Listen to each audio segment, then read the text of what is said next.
Hello, I'm Ana Teresa Perez-Leroux. I'm a professor of Spanish and Linguistics at the University of Toronto. And this past year, with the support of the Jackman Humanities Institute, I have been working on a project on the history of the eradication of polio in the Dominican Republic in 1983.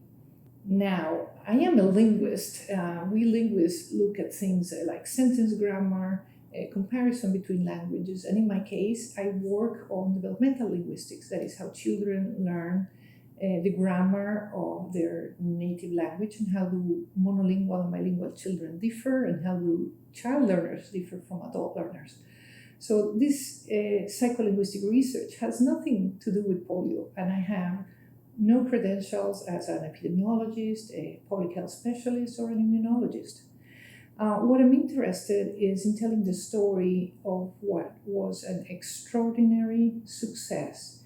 In 48 hours, the entire infant population of the Dominican Republic, that is children under the age of 3, were vaccinated with the oral polio vaccine that Albert Sabin invented, with an occasional spike in epidemic, to 0 cases by 1984. And I want to tell a story of what that happened because it's a very remarkable success of what happens when you humans agree on identifying a problem and succeed at fighting that problem.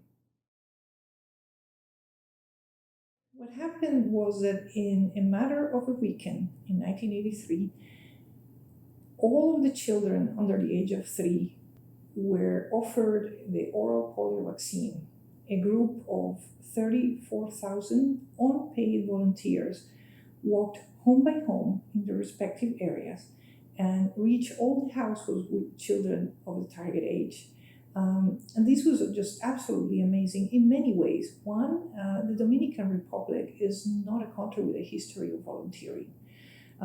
Two, how do you organize and coordinate an action where everything happens at the same time in a country which had little organizational development, little logistics, even keeping the vaccines at the right temperature in the hot tropic for the period of time required to distribute it to the entire country. It's a very mountainous country with bad roads. To keep it refrigerated in a place where there's not stable, there used to be very little stability in energy supply. Things are better now, the roads are better too.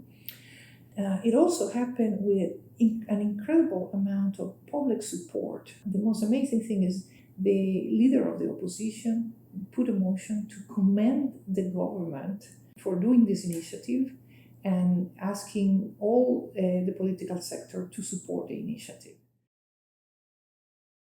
Well, what happened was there was a small technical unit of less than 80 people, and they had 3 teams. One team was planning logistics. One team was designing the educational campaigns that will train the volunteers and their supervisors. And the other team was in charge of the media campaign that was aiming to elicit broad community support.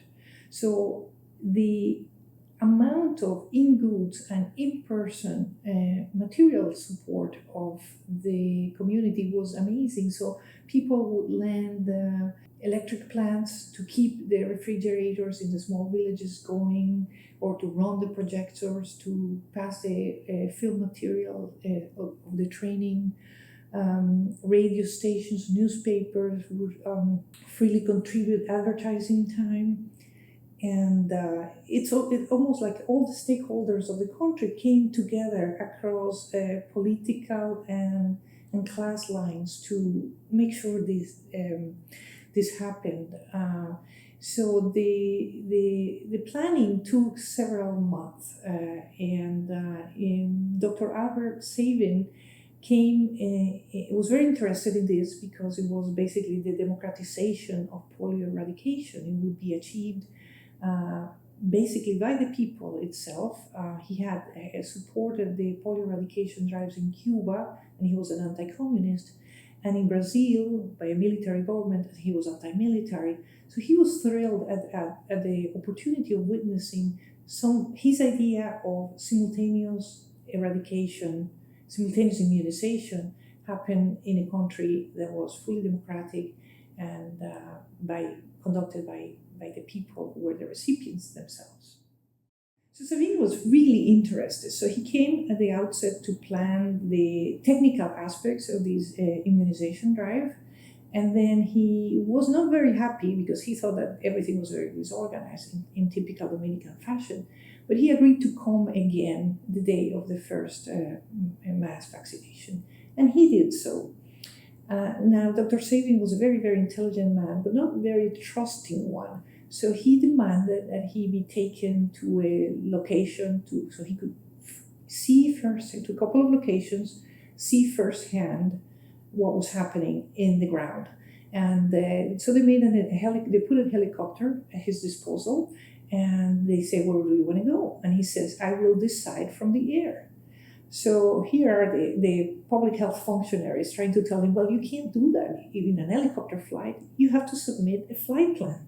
And he says, "No, I don't want anybody to be warned that I'm coming."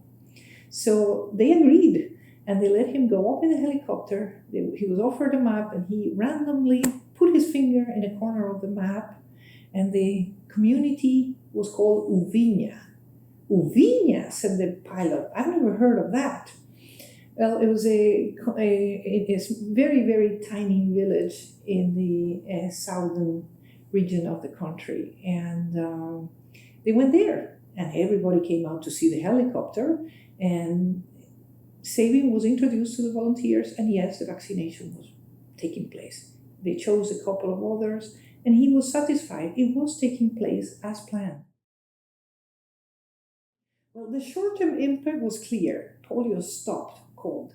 The longer-term impact, that's a bit interesting. So what they did immediately with this mass vaccination strategy is they used that success to build on over it other immunization campaigns and other important health initiatives. So the next round, they added measles to polio vaccine. Subsequently, they added training to young mothers on how to manage diarrhea with oral rehydration salts.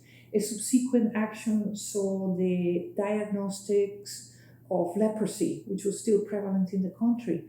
So these actions were built incrementally, one on top, piggybacked on top of the other, and achieving problems of increased complexity. So you can say that the immediate impact was a building of very basic, very important healthcare resources for the community.